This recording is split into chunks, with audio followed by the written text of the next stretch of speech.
The gunshot that rang out 3 blocks away barely made Sarah Sullivan flinch as her fingers danced across the piano keys in the Golden Spur Saloon, though her heart hammered against her ribs like a trapped bird. She had been traveling through Colorado territory for 6 months now, carrying her music from one dusty town to another, and Loveland had become her longest stop yet in this summer of 1876. The saloon owner, a gruff man named Pete Morrison, paid her decent wages and let her keep half the tips, which meant she could afford a room at the boarding house and 3 meals a day. More than that, it meant she did not have to move on just yet, did not have to pack her single carpet bag and search for the next town that might welcome a woman with calloused fingers and songs that made rough men weep into their whiskey. The crowd tonight was rowdy but not dangerous, mostly ranch hands spending their weekly wages on cheap liquor and cheaper company. Sarah played through her repertoire of popular songs, her voice rising clear and strong above the din of conversation and clinking glasses. She had learned early in her travels that projecting confidence mattered as much as hitting the right notes. A woman alone had to prove she belonged, had to make herself indispensable before anyone thought to question her presence. She finished a lively tune and transitioned into something slower, a ballad about lost love that always earned her extra coins. As her voice softened, she let her gaze drift across the room, noting the regular faces and the newcomers. That was when she first saw him, though she did not truly see him yet, not really. He sat in the back corner, hat pulled low, nursing a single glass of whiskey that he barely touched. Just another cowboy in a room full of them, she thought, before turning her attention back to the keys. But he was there the next night too, in the same corner, with the same untouched whiskey. And the night after that. By the 4th evening, Sarah found herself looking for him as soon as she sat down at the piano.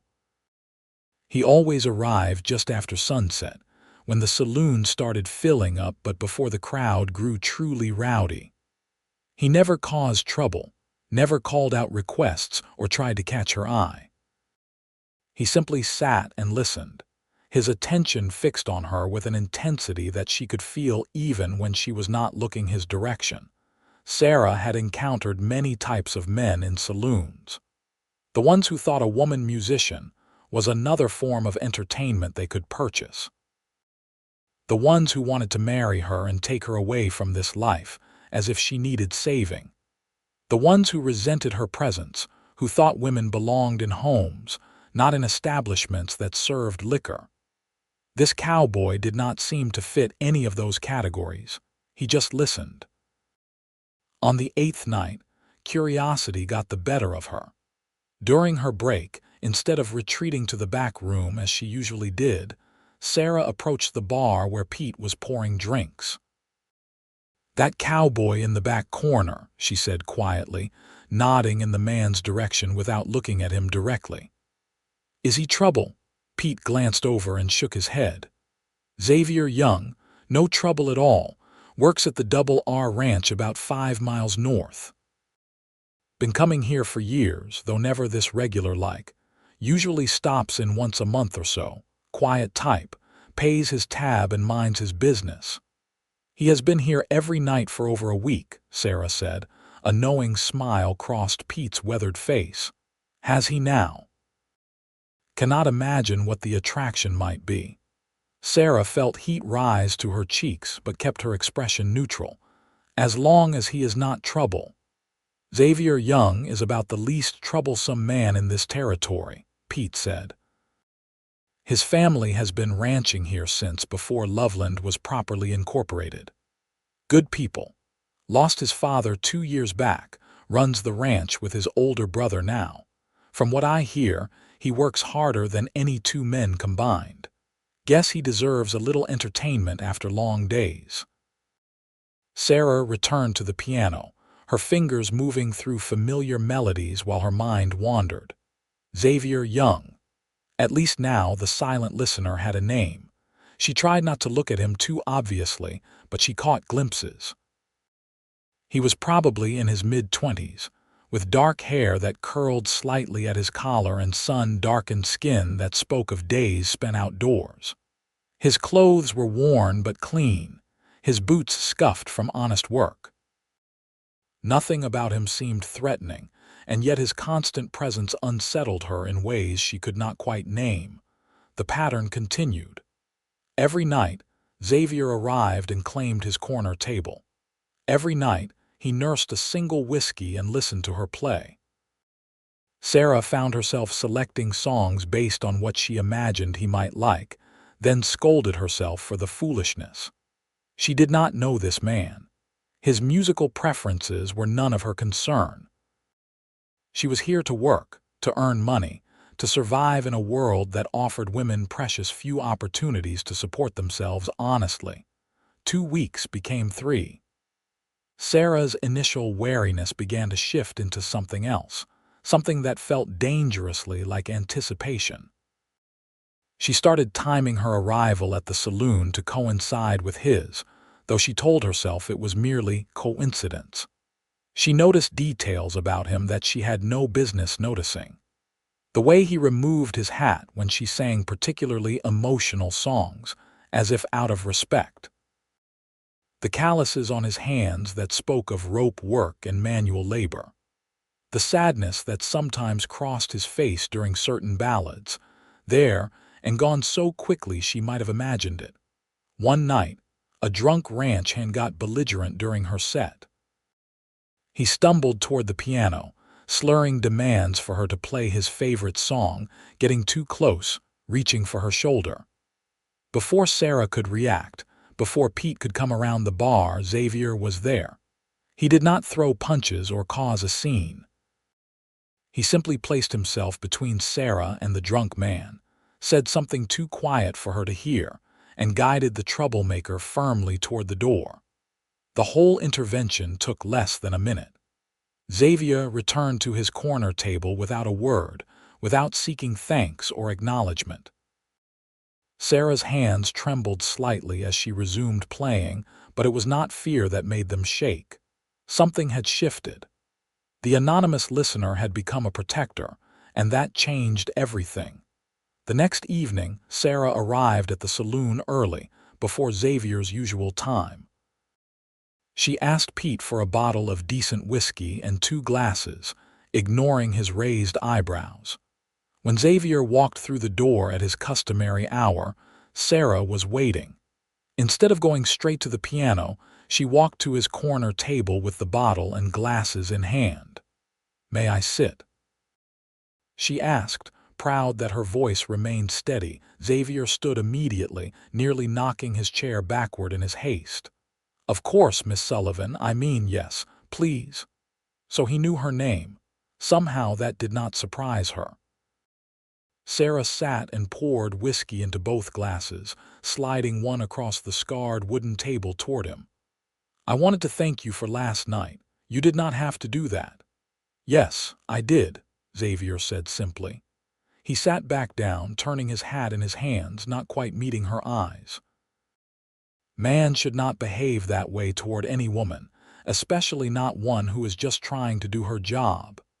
His voice was deeper than she had expected, rough from disuse, with an earnestness that made her heart do strange things. Sarah took a sip of whiskey, gathering her courage. "You have been coming here every night for 3 weeks.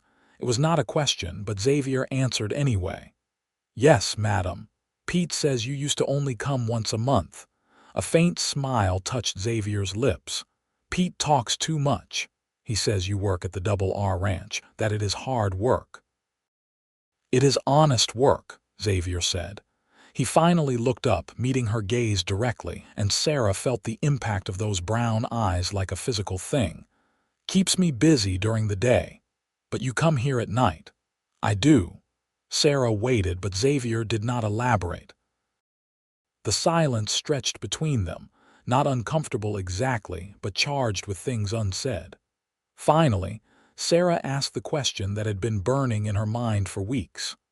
"Why?" Xavier took a slow breath. At first I came because Pete mentioned he had hired a traveling musician. I like music. Not much opportunity for it out at the ranch, and I never learned an instrument myself. Figured I would stop in, hear a few songs. He paused, turning the whiskey glass between his work-hardened hands. Then I heard you play, heard you sing, and I knew one night would not be near enough. Sarah's pulse quickened. It is just music. No, Xavier said quietly. It is not just music, not the way you do it. You make people feel things they have been trying not to feel. You make the world seem bigger and smaller at the same time. You make 3 hours in a dusty saloon feel like the only place anyone would want to be. No one had ever described her music that way. Sarah had received compliments before, drunken praise and awkward propositions, but nothing like this. Nothing that suggested Xavier truly heard what she was trying to say through her songs. I noticed you, she admitted. After a few nights, I started looking for you. Did you? Xavier's expression opened with hope that he immediately tried to hide. I did not mean to make you uncomfortable. You did not, Sarah said, then corrected herself. Or perhaps you did, but not in a bad way. I am not used to someone listening so carefully. I could listen to you every night for the rest of my life and never get tired of it, Xavier said, then looked mortified at his own boldness. I apologize, that was too forward. It was honest, Sarah said softly. She found herself smiling. I appreciate honesty. They talked for another hour, Sarah missing most of her first set, though Pete did not complain. She learned that Xavier was 26, that he had grown up on the ranch his father built, that he loved the land even when it was harsh and unforgiving.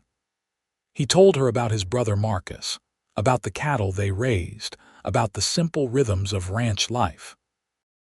In turn, Sarah told him about her travels, about growing up in St. Louis with a piano teacher mother who died when Sarah was 17. She told him about the necessity that drove her westward, how women had few respectable options for supporting themselves, how she had chosen music over the alternatives of marriage to a stranger or factory work that would have destroyed her hands.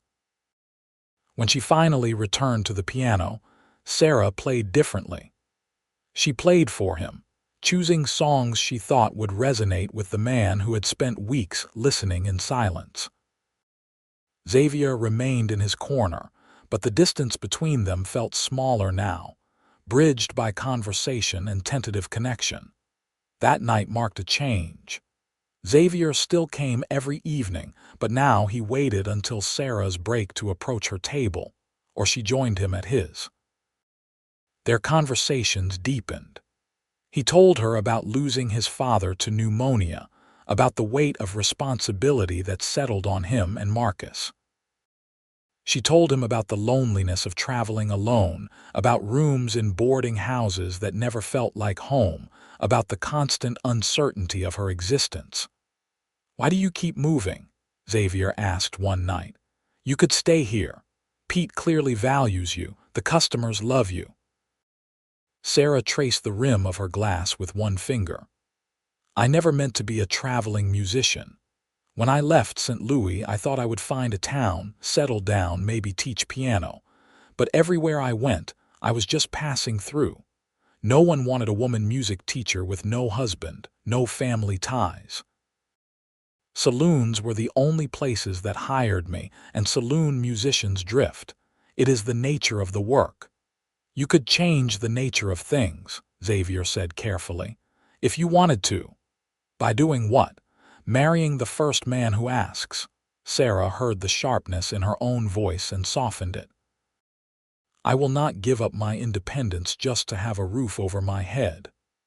That is not what I meant, Xavier said.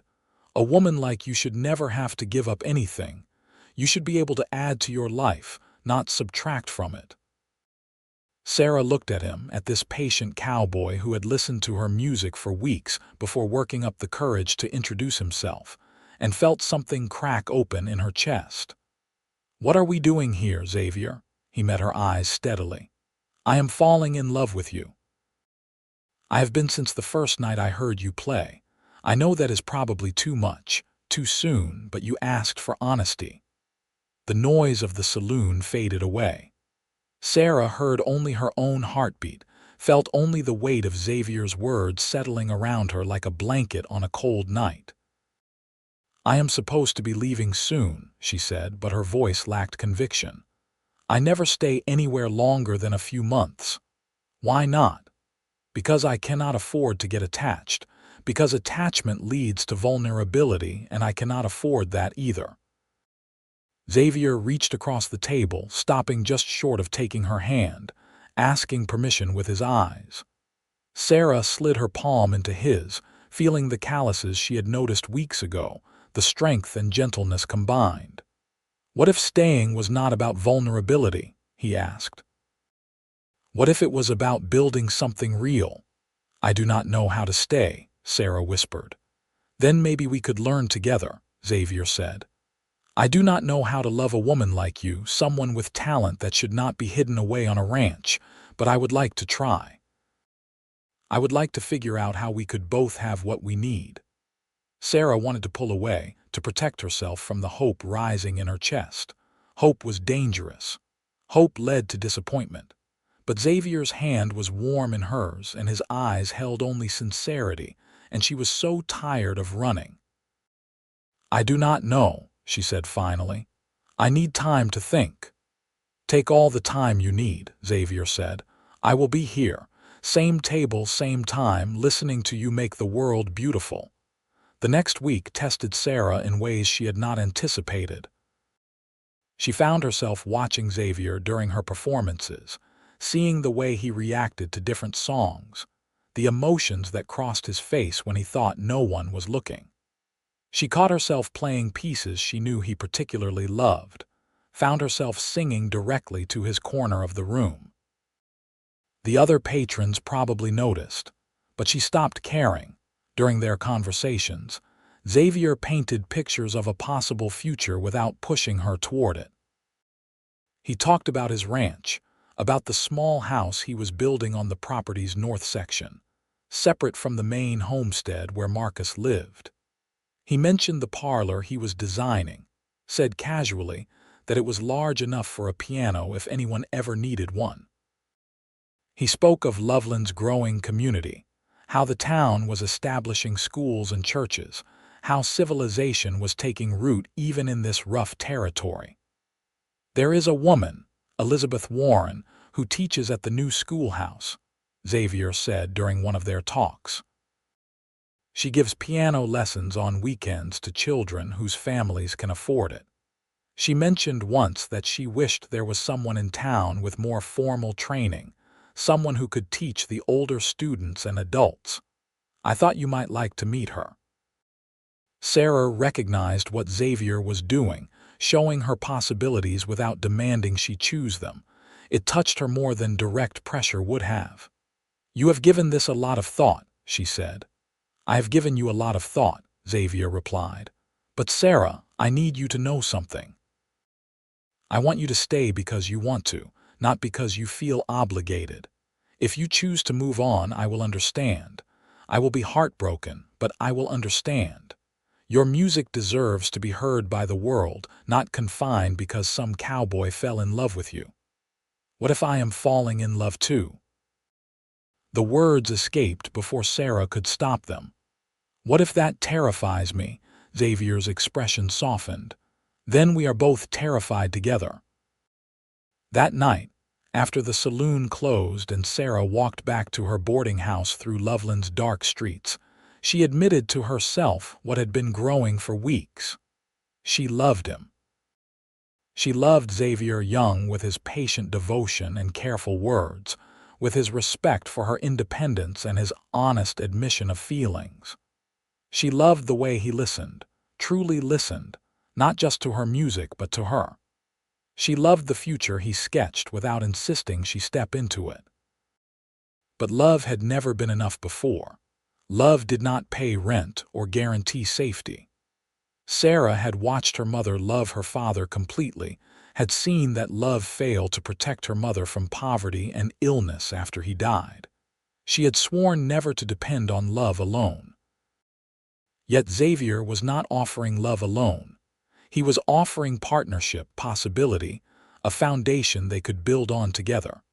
The difference mattered. Sarah made her decision on a Tuesday morning, watching the sun rise over the Colorado mountains from her boarding house window. She would stay. Not forever, not with promises she might not be able to keep, but for now. She would see where this could lead, would give herself permission to hope. When she arrived at the Golden Spur that evening, she found Xavier already there, earlier than usual. He stood when she entered, hat in hands, looking nervous in a way she had never seen before. "I have something to ask you," Xavier said before she could speak. "And you can say no. I will not stop coming to hear you play if you say no." But Marcus reminded me that sometimes a man has to take his shot, even if he is scared. Sarah's heart hammered. "What is it?" "There is a harvest dance this Saturday at the Miller farm. The whole county comes out. There will be music and food, and it is about the closest thing Loveland has to a formal social event. Would you accompany me, not as a musician, just as yourself, as Sarah?" The request was simple, but Sarah understood the significance. Attending the dance together would announce their relationship to the community, would make public what had been growing between them in the semi-privacy of the saloon. It was a step toward permanence, toward really staying. "Yes," Sarah said, and watched joy transform Xavier's face. "I would like that very much." The days leading up to the dance passed in a blur of anticipation. Sarah played her nightly sets at the Golden Spur. But now, Xavier joined her during breaks without hesitation, sitting close enough that their shoulders brushed, talking easily about everything and nothing. The saloon regulars took note, and Pete grinned like he had orchestrated the whole thing.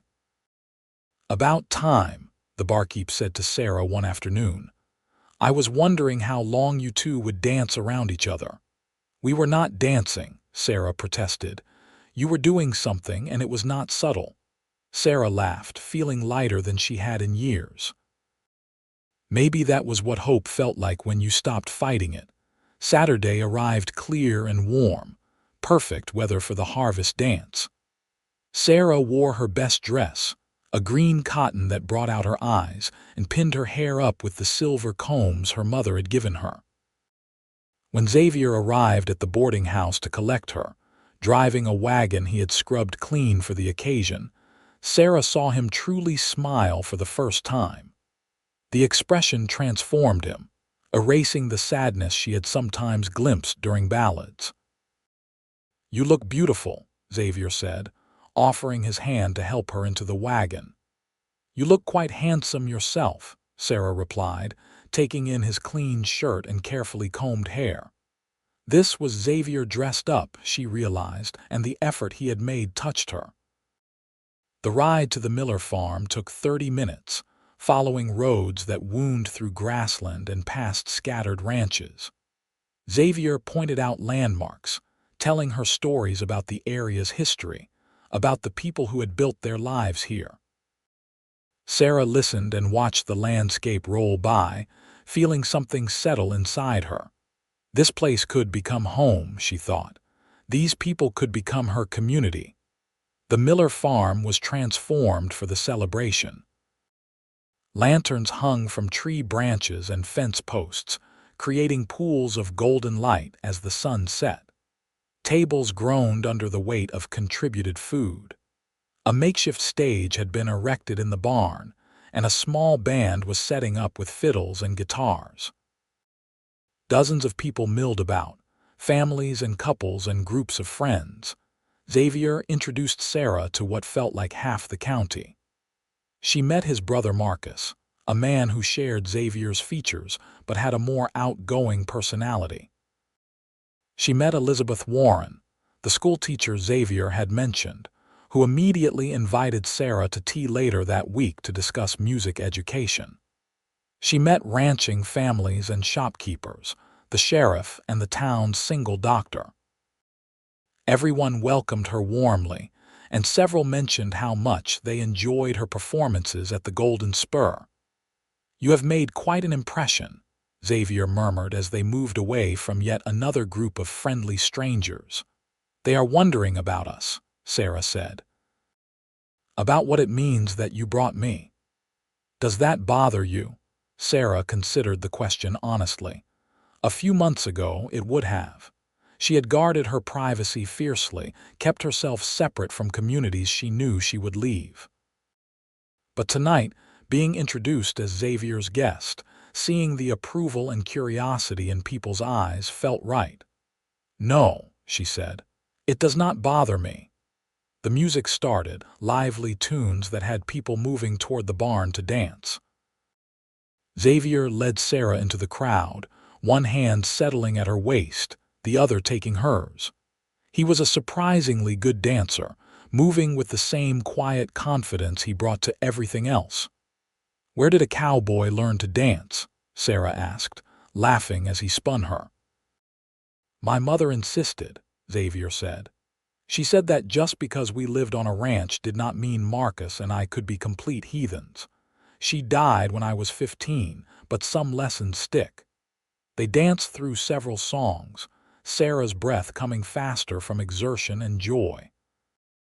Other couples moved around them, and Sarah caught glimpses of smiling faces, of a community celebrating another successful harvest. This was the life people built in places like Loveland, she realized. Not glamorous or sophisticated, but real and solid. When the band took a break, Xavier led Sarah outside where the air was cooler and the stars had begun emerging. They found a quiet spot near the corral fence, away from the main crowd. "Are you having a good time?" Xavier asked. "I am having a wonderful time," Sarah said honestly. "Your community is lovely. I can see why you love it here." Xavier leaned against the fence, studying her face in the lantern light.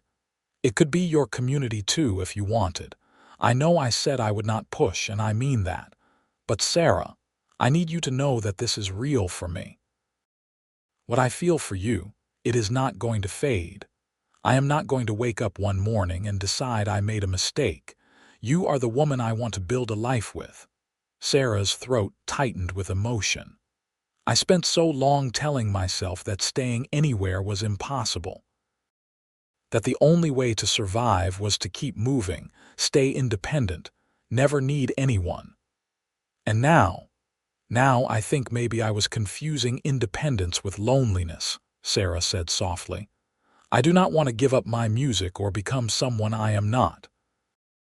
"But Xavier, being with you does not feel like giving anything up. It feels like adding something I did not know I was missing." Xavier reached for her hand, threading their fingers together. "So what are you saying?" "I am saying I want to stay. I want to see where this goes. I want to meet Elizabeth Warren for tea and talk about teaching piano. I want to keep playing at the Golden Spur as long as Pete will have me. I want to learn about ranching in this town and what it means to build a life in one place." She paused, gathering courage. "I want to fall completely in love with you and see what happens next." Xavier pulled her close, wrapping his arms around her waist, resting his forehead against hers. "You are already completely in love with me," he said with gentle certainty. "You just needed to admit it." Sarah laughed, the sound bubbling up from deep in her chest. "Perhaps I am. Perhaps I have been since you stepped between me and that drunk without asking for anything in return." "I would step between you and anything," Xavier said. "Always." He kissed her then, soft and careful, asking rather than demanding. Sarah kissed him back, feeling the last of her walls crumble. This was trust, she realized. This was what it felt like to let someone in completely.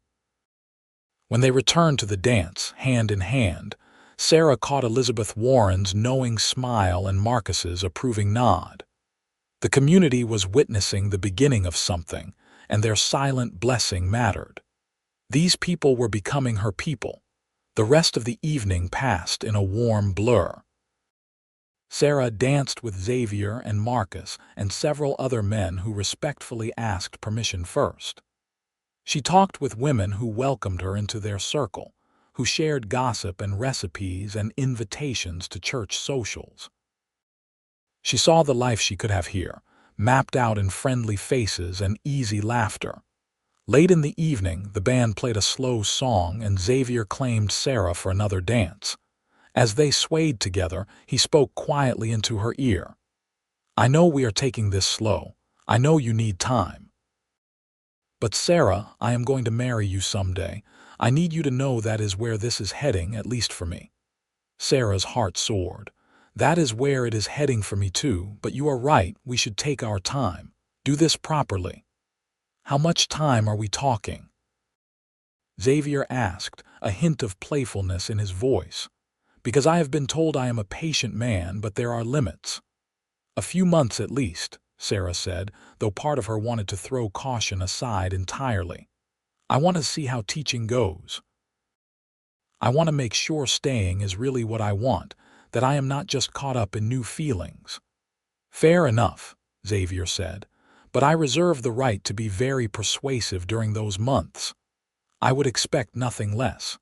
The next few months unfolded like a gift Sarah had not known she wanted. She continued playing at the Golden Spur 5 nights a week, building a repertoire of songs that the regulars knew by heart. But now, she also met with Elizabeth Warren twice a week, taking on piano students ranging from serious teenagers to adults who had always wanted to learn.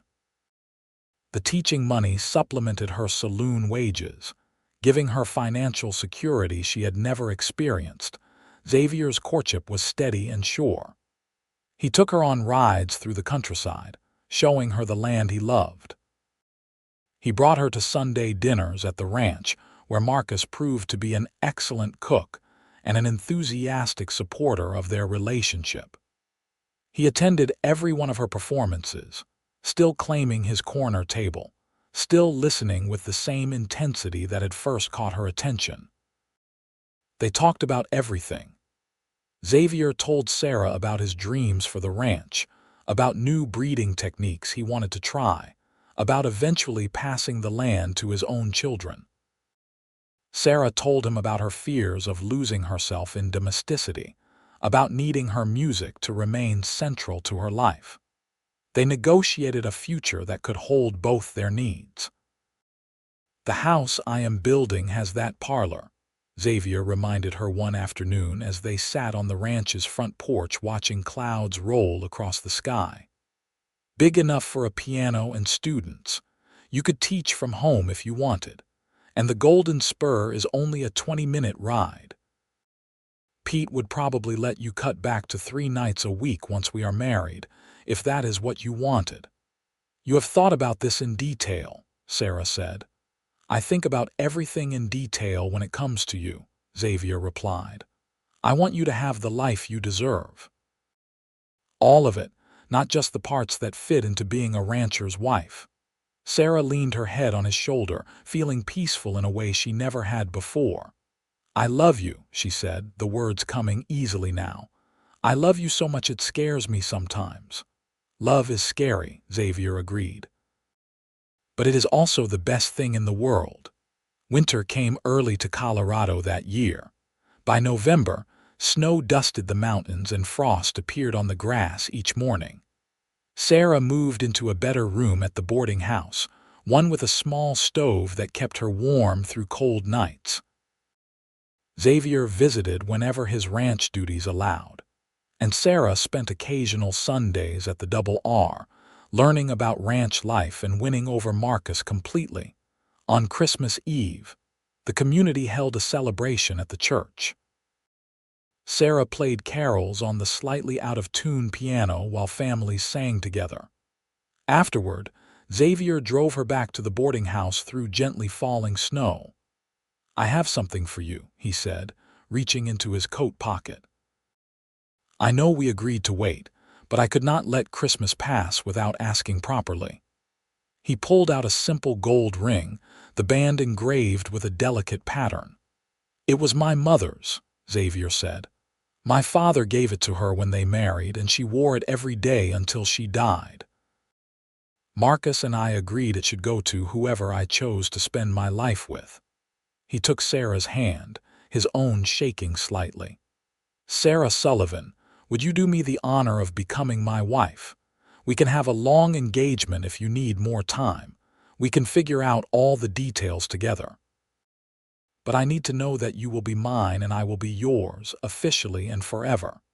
Tears pricked Sarah's eyes. The ring was perfect, worn smooth by years of wear, carrying history and promise. "Yes," she said, her voice breaking with emotion. "Yes, Xavier, I will marry you." He slipped the ring onto her finger and it fit perfectly, like it had been waiting for her all along. Then he kissed her, deep and thorough, acclaiming that Sarah returned with equal fervor. When they finally broke apart, both breathing hard, Sarah laughed with pure joy. "So much for a long engagement," she said. "How soon can we do this?" Xavier's eyes widened. "Are you sure? I thought you wanted time." "I have had time. I have had months of falling more in love with you every single day.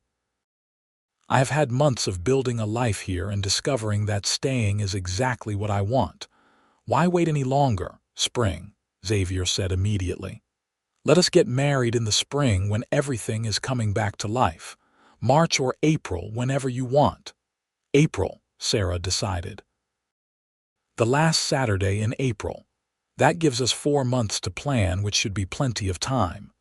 They told Marcus on Christmas Day, and he whooped with joy, pulling them both into a bear hug. "About time," he said.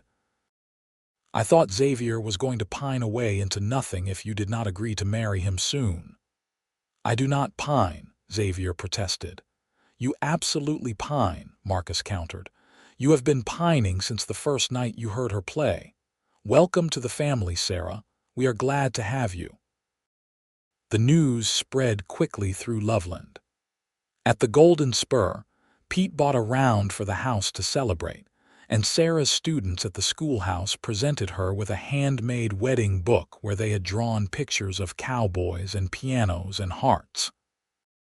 Elizabeth Warren became Sarah's instant wedding planner, marshaling the women of the community to help with preparations. The winter months passed quickly. Sarah and Xavier spent as much time together as weather and work allowed, learning each other's habits and quirks, building the foundation for marriage. They had their first real argument in February, when Sarah insisted on continuing her saloon performances after the wedding and Xavier, worried about her safety, riding back to the ranch alone at night. They resolved it by agreeing that Marcus or Xavier would always pick her up on performance nights, a compromise that satisfied them both. "Marriage is about working things out," Sarah said after they had reconciled with enthusiastic kissing. "About both people feeling heard." "I am still learning," Xavier admitted. "My father made most decisions and my mother went along with them, but that is not what I want for us." "Good," Sarah said firmly, "because that is not what I want either. We are partners, Xavier, equal in all the ways that matter." March brought the first signs of spring and a flurry of wedding preparations. Sarah and Elizabeth traveled to Denver for fabric, choosing cream-colored silk for Sarah's dress and arranging for it to be sewn by a skilled seamstress. Xavier and Marcus worked to finish the new house, racing against the wedding date. Sarah visited the property regularly, watching rooms take shape, imagining their future within those walls. The house was beautiful in its simplicity, built solid to withstand Colorado winters, with large windows that let in abundant light. The parlor Xavier had designed sat at the front, spacious and welcoming. "I ordered a piano from Denver," Xavier admitted one afternoon as they stood in the empty room. "It should arrive 2 weeks after the wedding. A wedding present." Sarah threw her arms around him, overcome with gratitude and love. You did not have to do that. Pianos are expensive. You need one, Xavier said simply. For teaching, for playing, for yourself. I want you to have everything you need to be happy. The last Saturday in April arrived with perfect weather, sunny and warm with wildflowers blooming across the grassland. The wedding took place at the church with half the county in attendance. Sarah wore her cream silk dress, her mother's silver combs in her hair, and carried wildflowers that Elizabeth had gathered that morning. Xavier wore his best suit, his hair carefully combed, his eyes shining as Sarah walked down the aisle. The ceremony was simple, the traditional words spoken with deep meaning. When the minister pronounced them husband and wife, Xavier kissed Sarah thoroughly, not caring that everyone was watching. The congregation erupted in applause and cheers. The celebration that followed lasted into the evening. Tables outside the church groaned under potluck contributions. The makeshift band from the harvest dance played for hours. Sarah and Xavier danced together repeatedly, talked with well-wishers, accepted congratulations and advice. As the sun set and lanterns were lit, Marcus pulled Sarah aside. "I want you to know something," he said seriously. "Xavier is my brother and I love him, but I know he can be too focused on ranching sometimes, too caught up in work. If you ever need someone to remind him to pay attention to his marriage, you come to me." Sarah smiled. "I appreciate that, Marcus, but I think Xavier and I will manage. We are both stubborn enough to make this work." "You are perfect for him," Marcus said. "For years after our father died, Xavier just worked. He never let himself want anything beyond keeping the ranch running. Then you came to town, and suddenly he remembered how to hope. That is a gift, Sarah. Thank you for giving him that." The words touched Sarah deeply. She hugged Marcus, grateful for his acceptance and support. Finally, as the celebration wound down, Xavier and Sarah slipped away. He drove them to their new house, the one they would share as husband and wife. Lanterns glowed in the windows where Marcus had lit them earlier, a welcoming beacon in the darkness. Xavier carried Sarah over the threshold, both of them laughing at the tradition. He set her down gently in the parlor, in the space where her piano would soon sit, and pulled her close. "Hello, Mrs. Young," he said softly. "Hello, Mr. Young," Sarah replied, loving the sound of her new name. They kissed, tender at first, then deepening with the passion they had kept carefully controlled during their engagement. Xavier led Sarah to their bedroom, and they came together as husband and wife, learning each other with gentle hands and whispered words of love. Later, lying in Xavier's arms in their marriage bed, Sarah felt complete in a way she never had before. She had spent so long traveling, searching for something she could not name. Now she realized she had been searching for this: home, love, belonging. "Happy," Xavier murmured, his fingers tracing lazy patterns on her shoulder. "Happier than I knew was possible," Sarah said honestly. "I love you, Xavier Young.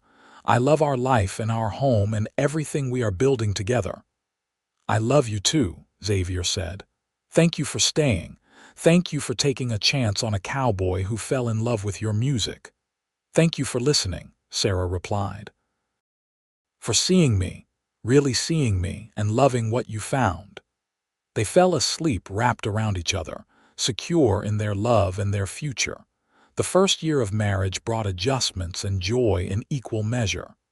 Sarah settled into life as a rancher's wife while maintaining her own identity. She taught piano lessons 3 days a week in their parlor, which became a warm gathering space for students and their families. She performed at the Golden Spur twice a week, her music remaining an important part of Loveland's social fabric. Xavier supported her work completely, often helping Marcus with ranch duties so he could attend Sarah's performances. The ranch prospered under the brothers' careful management. Xavier implemented new breeding techniques that improved their cattle stock, and Marcus proved to have a gift for negotiating sales. The Double R became known as one of the most reliable ranches in the area. Sarah and Xavier learned to navigate married life, working through small conflicts and celebrating victories. They learned each other's rhythms, when to give space and when to offer support. Sarah discovered that Xavier was romantic in quiet ways, leaving wildflowers on her piano or taking her on moonlight rides. Xavier discovered that Sarah showed love through music, playing pieces she knew he loved during private evenings at home. Their first Christmas as a married couple was magical. They hosted Marcus and several friends who had nowhere else to go, filling the house with laughter and music. Sarah played carols while everyone sang, and Xavier looked at her with such love that her heart ached with happiness. In February, Sarah realized she was pregnant. She told Xavier one evening after dinner, watching nervousness and joy war on his face. "Are you happy about it?" he asked carefully. "I know we did not necessarily plan this quite so soon." "I am happy," Sarah said honestly. "Surprised but happy. I think we are ready for this." Xavier pulled her into his arms. "We are going to be parents," he said wonderingly. "We are going to have a baby." The pregnancy progressed smoothly. Sarah continued teaching and performing through her 6th month, finally stopping when her growing belly made sitting at the piano uncomfortable. The community rallied around her, with women bringing food and advice, helping prepare the nursery, sharing their own experiences. In October, after a long but uncomplicated labor, Sarah gave birth to a healthy baby boy. They named him Thomas, after Xavier's father. Xavier held his son with shaking hands, tears streaming down his face as he marveled at the tiny, perfect human they had created.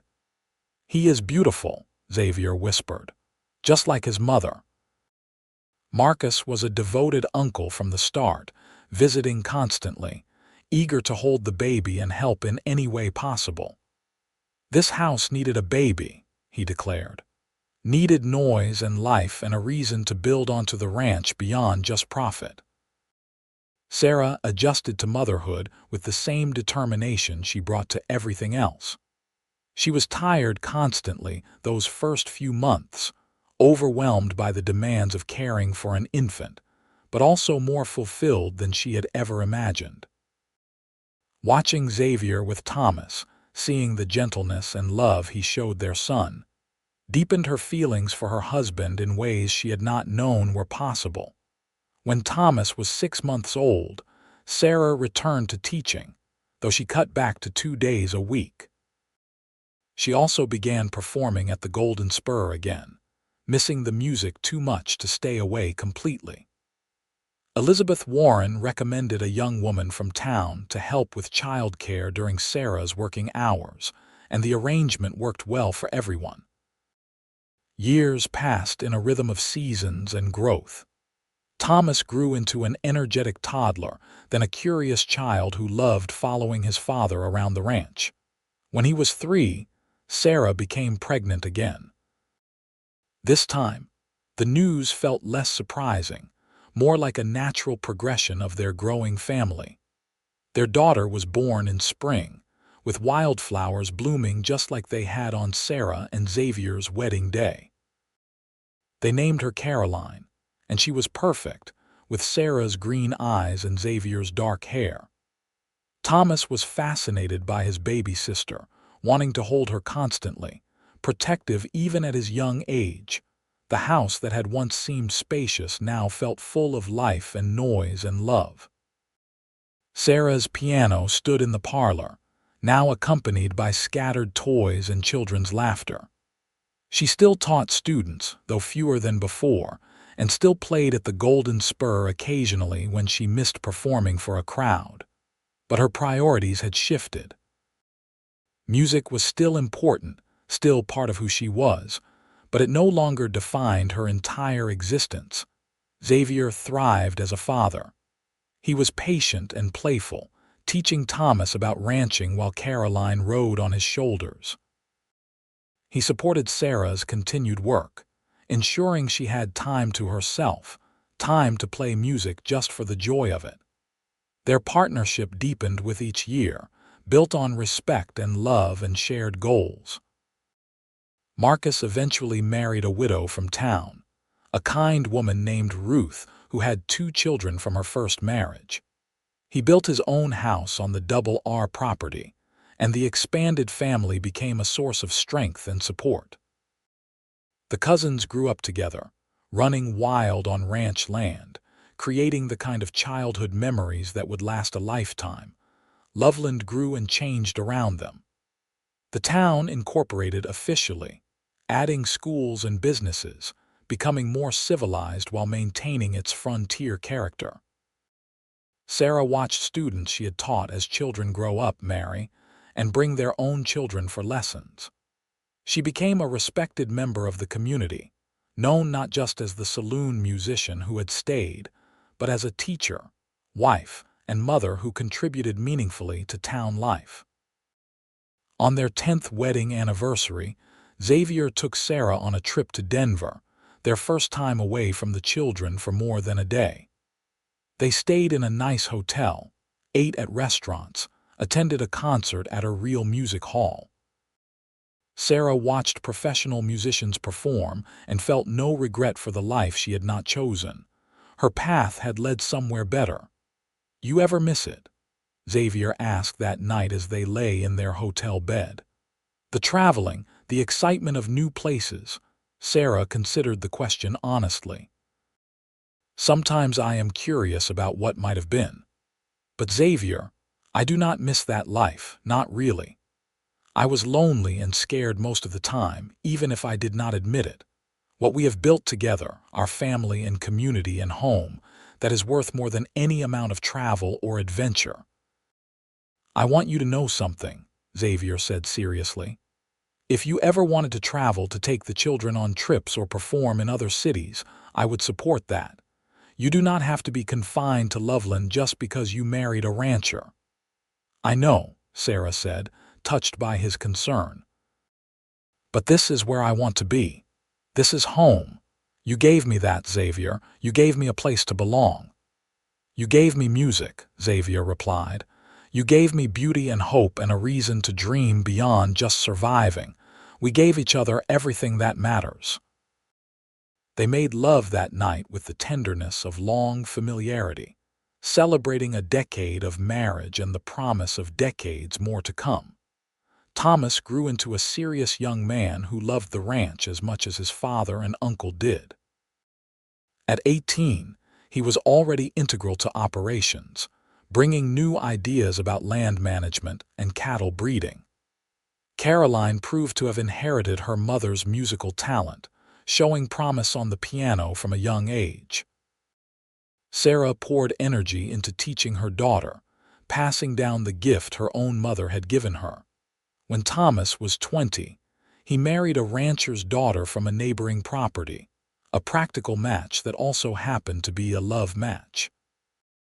The wedding was held at the church, just like Sarah and Xavier's had been, with the whole community in attendance. Sarah watched her son stand at the altar looking nervous and hopeful, and remembered standing there herself, taking a chance on love. Xavier squeezed her hand during the ceremony, and Sarah turned to look at her husband. He was 46 now, with silver threading through his dark hair, lines around his eyes from years of sun and laughter. He was still the most handsome man she had ever seen, still the person she wanted to talk to at the end of every day. Caroline became engaged at 19 to the son of Loveland's doctor, a young man who wanted to study law and establish a practice in town. Sarah approved of the match, seeing genuine affection between the young couple. The wedding was planned for the following spring, and preparations consumed the household with happy chaos. The night of Caroline's wedding, after all the guests had gone home and they had returned to their quiet house, Xavier and Sarah sat on their front porch watching stars emerge. The house felt empty without their children, though Thomas had built his own home nearby and Caroline would only be moving to town. "Strange, is it not?" Xavier said quietly. "We spend so many years raising them, and then suddenly they are grown and gone." "Not gone," Sarah corrected. "Just living their own lives. We did our job well." "We did," Xavier agreed. He reached for her hand, threading their fingers together like he had done thousands of times over their years together. "Do you have regrets, Sarah, about how things turned out?" Sarah thought about the question, looking back over the decades of her life. "No regrets," she said firmly. "I have a home I love, children who are happy and settled, a husband who still looks at me like I am the most interesting woman in the world. I have students who will carry on the gift of music. I have been part of building something lasting in this community. What could I possibly regret? I worried sometimes," Xavier admitted. "That you might feel trapped, that you gave up too much for me for this life." "I gave up nothing," Sarah said. "I found everything. Xavier, I spent my early 20s traveling from town to town, never staying, never putting down roots.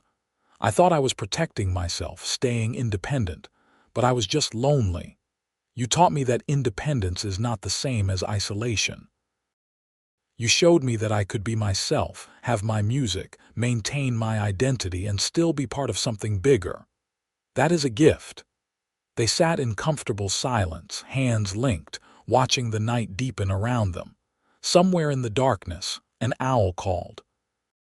The sound reminded Sarah of those first nights at the Golden Spur, when Xavier had sat in his corner and listened, patient and constant, until she finally noticed him.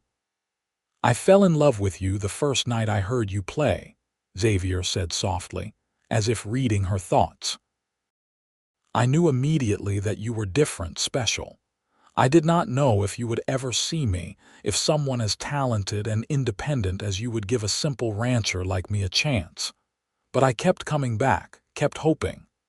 "I am glad you did," Sarah said. "I am glad you were stubborn and patient and convinced that we could build something real together." "We did more than build something," Xavier said. "We created a whole life, a family, a legacy." The years continued passing, marked by grandchildren and celebrations, and the steady rhythm of ranch life.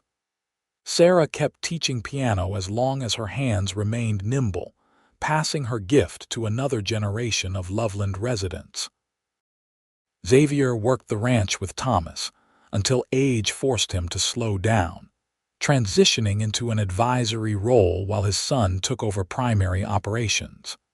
They traveled occasionally, taking trips to Denver and once even to St. Louis, where Sarah revisited her childhood home.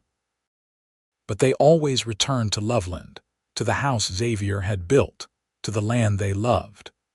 Home was not a place they left for long. On their 40th wedding anniversary, the community threw a party that filled the church hall to capacity. Children and grandchildren surrounded them, along with decades of friends and neighbors. The current Golden Spur owner, Pete's son, gave a speech about how Sarah's music had been part of Loveland's story for 4 decades, how she had enriched countless lives through her talent and teaching. Caroline's daughter, 16 and already showing remarkable musical promise, played piano for the celebration. Sarah watched her granddaughter's fingers dance across the keys and felt profound satisfaction. The gift would continue. Music would remain part of their family's story. That night, back in their house with just Xavier, Sarah felt the weight of years in her bones but also the lightness of a life well lived. Xavier moved slower now, his joints stiff from decades of hard ranch work, but his eyes still lit up when he looked at her. 40 years, Xavier said wonderingly. Sometimes it feels like yesterday you were the traveling musician at the Golden Spur and I was the cowboy too nervous to introduce himself.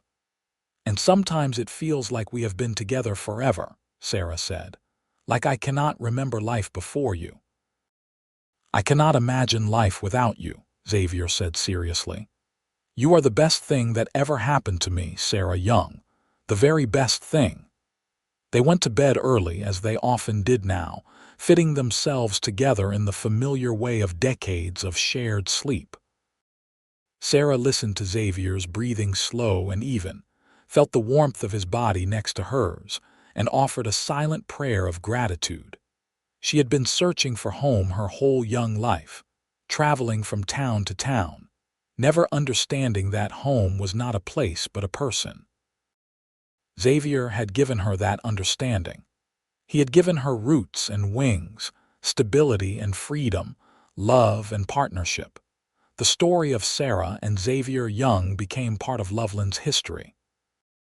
The tale of the traveling musician who stayed for a cowboy who fell in love with her music, passed down through generations, told at weddings and gatherings as an example of true love persisting. Their children and grandchildren carried forward the values they had modeled: hard work, dedication to community, respect for each other's dreams, and the courage to build a life together. Sarah lived to see all her grandchildren grown, to hold 2 great-grandchildren, to celebrate 55 years of marriage to the man who had changed her life by simply listening. When she passed quietly in her sleep at 75, surrounded by family, Xavier held her hand just like he had the first time they danced together at the harvest celebration.